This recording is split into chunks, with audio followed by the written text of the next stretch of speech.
Bonjour petits et grands lecteurs, j'espère que vous allez bien. On se retrouve aujourd'hui pour un petit book haul avec de la diversité. On a beaucoup de fantaisie, on a du livre pratique, on a des livres où on va tester. Vous allez avoir peur en voyant les couvertures, mais on va tester des choses.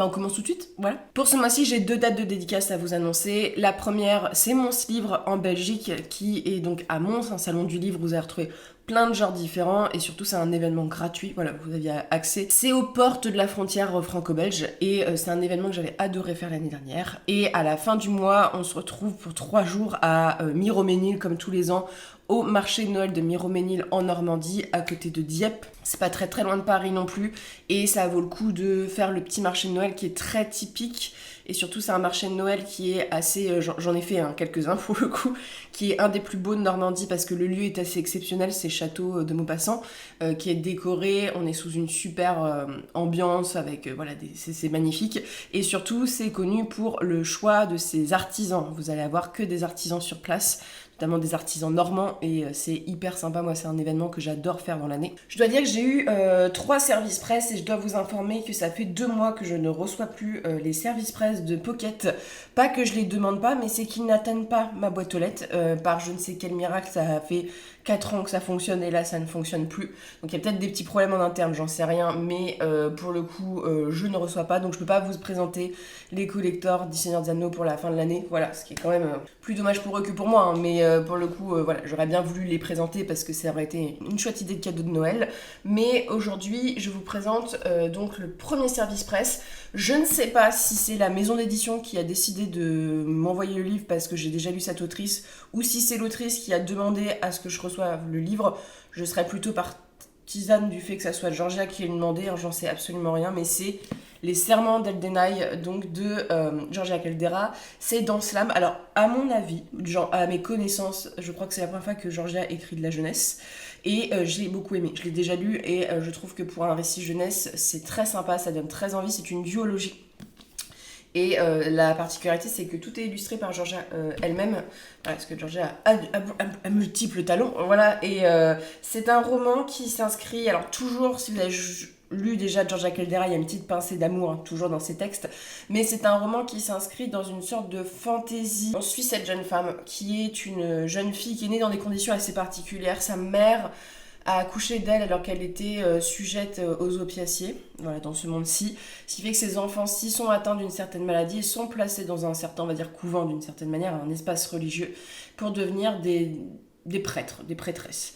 Et elle suit ce chemin-ci avec la grosse a priori de pas être aussi jolie que ses camarades. Voilà, c'est un personnage qui souffre beaucoup de son physique. Et sa vie va être bouleversée le jour où, lors d'une représentation pour les dieux, d'autres dieux vont attaquer, et donc on se rend compte que dans l'univers des dieux, il y a des gros problèmes, et tout le monde va être massacré. Elle va réussir à sauver sa sœur qui ignore qu'elle est sa sœur. C'est-à-dire la jeune fille, elle a jamais connu sa sœur, elle sait même pas que le personnage principal est la sienne, et il fuit, et je vais pas vous en dire plus, mais elle va avoir un rôle avec les dieux, donc ça c'est son point de vue à elle, et on suit ensuite un point de vue d'un jeune homme qui, lui, est la lame d'un autre dieu, voilà, et qui procède à des assassinats, son père a commis des grandes fautes, et donc il travaille pour le pouvoir en place dans un autre pays que celui où on suit la jeune fille, et sa route va le mener à rencontrer un peu dans ce monde des dieux cette jeune fille, et c'est le début de l'histoire. Ensuite, j'ai reçu des éditions Albin Michel, c'est le seul livre qui m'intéressait du catalogue pour ce mois, donc il sort normalement en novembre, si je dis pas de bêtises. Le Café des Au Revoir, donc de alors j'ai pas mes lunettes, de Toshikazu Kawaguchi. La couverture est extraordinaire, j'adore, c'est tellement japonais. Alors, faut savoir que ce texte, c'est le 3e texte d'une série, je ne savais pas, mais en live, on a reconfirmé ça, ce sont des textes qui peuvent se lire indépendamment. Donc là, moi, je vais lire indépendamment ce texte-ci, qui se passe 1 an après le 2e tome. Je sais pas vraiment de quoi ça parle, en fait, moi, j'ai craqué parce qu'il y a des chats sur la couverture, je suis une personne faible, voilà. Mais, a priori, c'est un café où les gens vont se rejoindre, et où tout le monde a vécu des situations assez traumatisantes, et je pense qu'ils vont régler ça ensemble. J'ai lu Chasse sous ordonnance. Je l'ai fini hier soir et j'ai beaucoup aimé, donc voilà, moi j'aime bien la littérature japonaise, je trouve qu'ils ont une façon de parler des sentiments Et souvent de la société japonaise, c'est écrit très gros, donc ça va se lire très vite. Mais j'ai hâte, et s'il y a des chats dans le café, ça serait encore mieux. La technique marketing, je vous l'avais déjà dit, les animaux en couverture, ça fait vendre. Il y a des auteurs en France qui sont connus, comme le Gardinier par exemple, pour ça. C'est-à-dire qu'ils ont fait leur carrière sur les couvertures de chats. Ensuite, et enfin, en SP, j'ai reçu Elé des humanoïdes associés. Alors, ça vous dit peut-être quelque chose, visuellement parlant. Je vous avais parlé de Fée des 60s il y a quelques temps, qui est une BD qui parle de faillerie et de politique et d'années 60. 70, j'avais fait un partenariat. Donc là, c'est pas un partenariat, mais ils m'ont envoyé cette BD qui se situe dans le même monde. Donc comme vous le voyez, c'est plusieurs auteurs, illustrateurs. Et là, j'ai lu la première planche. C'est-à-dire que je l'ai pas commencé. J'ai lu la première planche, mais a priori, on est encore dans ces années-ci, au niveau des costumes. Et on suit un meurtre de fée et une enquêtrice avec un nouvel enquêteur. Et je pense que ça va encore aborder des sujets sur le racisme, la différence, l'homosexualité, ce genre de choses. La figure de la fée parle de la différence dans le texte et j'ai très très hâte parce que j'avais beaucoup aimé Fée des 60s et moi les BD j'aime beaucoup ça, mais je pense que ça va être ma lecture de ce soir. Hier, j'ai été sous un autre format. Ensuite, je vous propose de commencer par la non-fantasy et de terminer par la fantasy. Donc en non-fantasy, je me suis pris une nouvelle série à la Fnac, donc il y a un chat. Vous me l'avez recommandé beaucoup. Le chat du bibliothécaire, succès mortel, c'est du Cozy Mystery de Miranda James. J'étais hyper frustrée à la Fnac parce qu'il y avait beaucoup de Cozy Mystery très très mignons et qui me faisaient très envie. Le problème du Cozy Mystery pour des lecteurs comme moi, c'est que ça se lit très vite.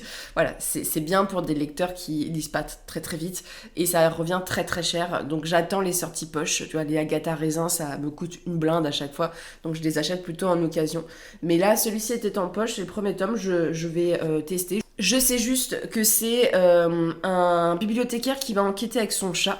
Faut savoir que Miranda James, je tiens à le signaler parce que c'est quand même assez peu commun, est un homme, voilà, qui s'appelle Dean James, qui est un ancien bibliothécaire. Et c'est drôle parce que, comme vous le savez dans l'édition, il est encore fréquemment courant que les femmes utilisent des patronymes d'hommes pour vendre dans certains secteurs, mais surtout la littérature générale ou même non fantasy et ce genre de choses, parce que les hommes font plus vendre, parce que le sexisme en est, ou même les femmes intériorisent le fait que les hommes écrivent mieux que les femmes. Et en romance ou dans des genres comme ceci, comme la cozy, qui sont lus plus par des femmes, on voit le phénomène inverse où il y a des femmes qui, quand ce sont des hommes qui écrivent, ne vont pas prêter attention à leur texte en disant ça va pas savoir bien écrire ce genre-ci parce que c'est un genre qui est assimilé plutôt féminin. C'est une grosse connerie, mais voilà, c'est les joies du marketing. Mais quand j'ai vu ça, j'étais en mode c'est rare dans ce sens-ci. Voilà, c'est plutôt rare.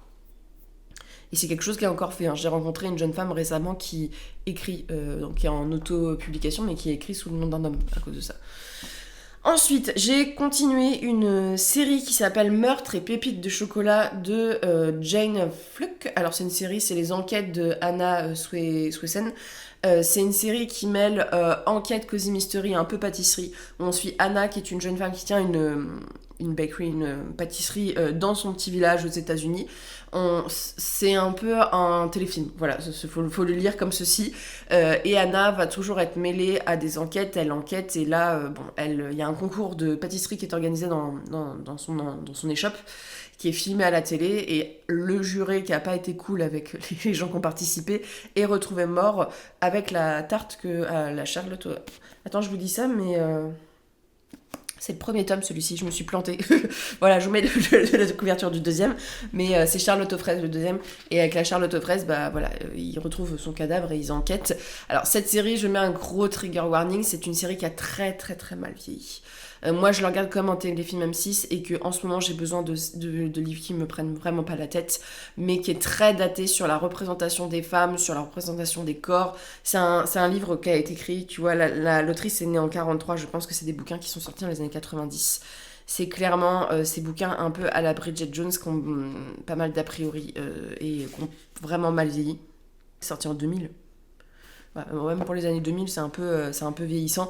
Mais par exemple, les femmes se jugent énormément le corps, voilà, les unes avec les autres, et la mère dans le texte est une mère toxique as fuck, comme j'ai jamais vu. Vraiment, c'est assez choquant, mais elle arrête pas de faire des commentaires sur sa fille, c'est horrible.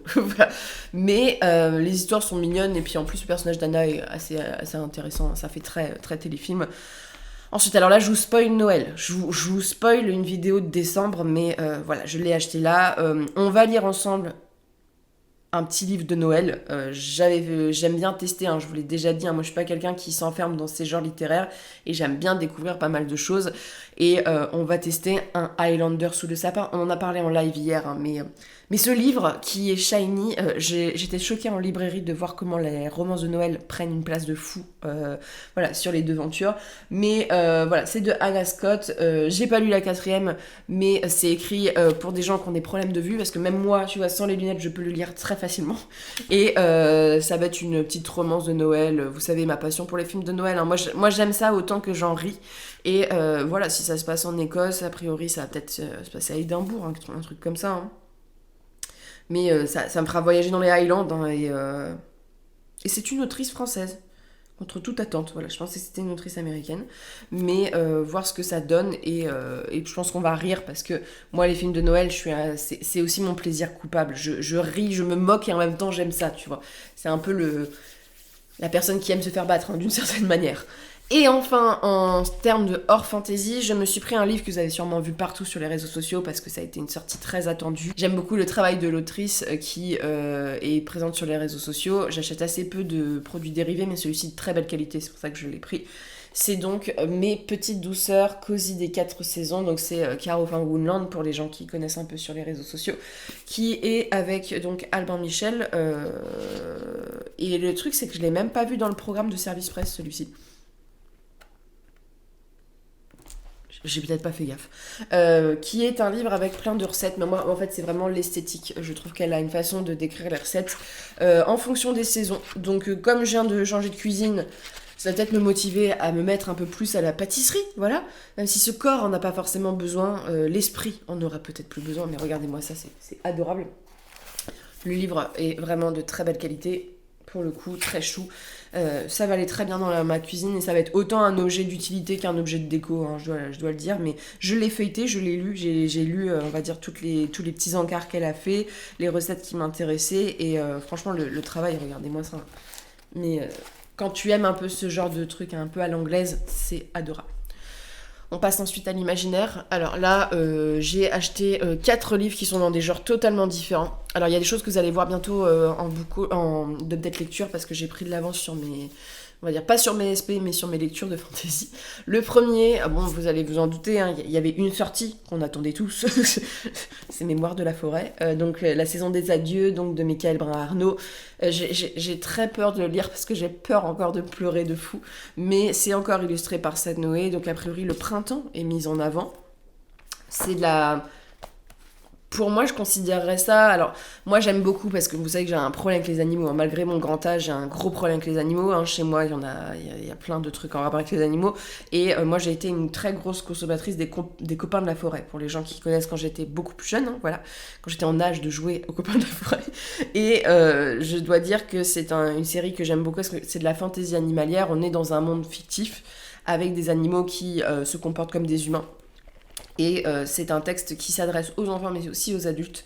Et ce que j'aime avec cet univers-ci, autrement que c'est très cosy, c'est le fait qu'on aborde des questions de société qui sont pas forcément très faciles à aborder, très engagées, hein. Il y a quand même un des tomes, on parle d'homosexualité aux enfants, et je trouve la manière dont on en parle est assez merveilleuse. On parle du deuil, on parle de beaucoup de thématiques, on parle de la maladie.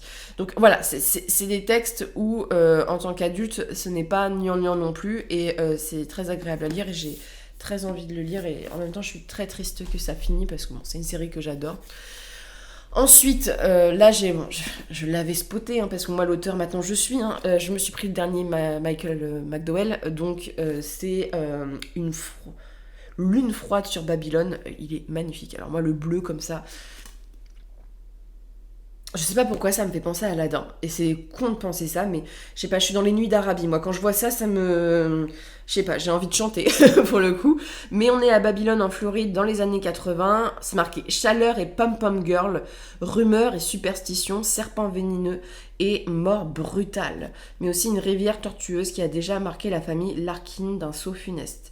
Alors que la jeune Margaret disparaît, c'est comme si des flots se mettaient à couler à l'envers. faisant ressurgir ce qui n'aurait jamais dû y sombrer. Au même moment, une immense lune se lève au-dessus de la ville et envahit tout de son éclat implacable, aveuglant victimes comme meurtriers, les déchus de Babylone. J'ai très hâte, il va y avoir un côté policier, j'aime beaucoup ce genre de texte, donc McDowell, c'est pour bientôt. Et bon, on va pas encore faire une couche sur le travail de Toussaint Louverture, mais voilà. Pareil, là vous vous attendez forcément. Je l'ai déjà lu, mais je l'ai acheté le jour de la sortie, Une valse pour les grotesques, donc de Guillaume Chamanadjian, qui est un stand-alone tome unique, donc de l'auteur qui a été travaillé à quatre mains sur donc Capitale du Nord et Capitale du Sud, que j'aime beaucoup, la série La Tour de la Garde. C'est un texte qui se situe dans une sorte d'Allemagne alternative, où on suit un jeune homme qui est médecin, du genre apprenti médecin, mais en même temps il travaille tout ce qui est la cire des corps, et qui va être appelé, enlevé d'une certaine manière, et amené à une femme qui a un enfant faune. Je ne vais pas vous en dire plus, je vous laisse découvrir.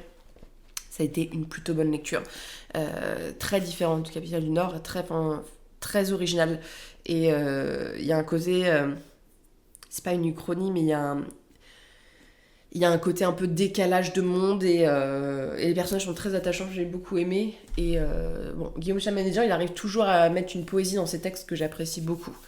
Et enfin, et pas non plus le dernier, j'ai pris un classique. Je pense que vous connaissez forcément le nom, parce que en fait j'ai eu une obsession sur ce texte depuis très très jeune. En fait, depuis que je lis de l'imaginaire, que j'ai commencé à m'intéresser à l'imaginaire et à ses inspirations, à ses grands textes.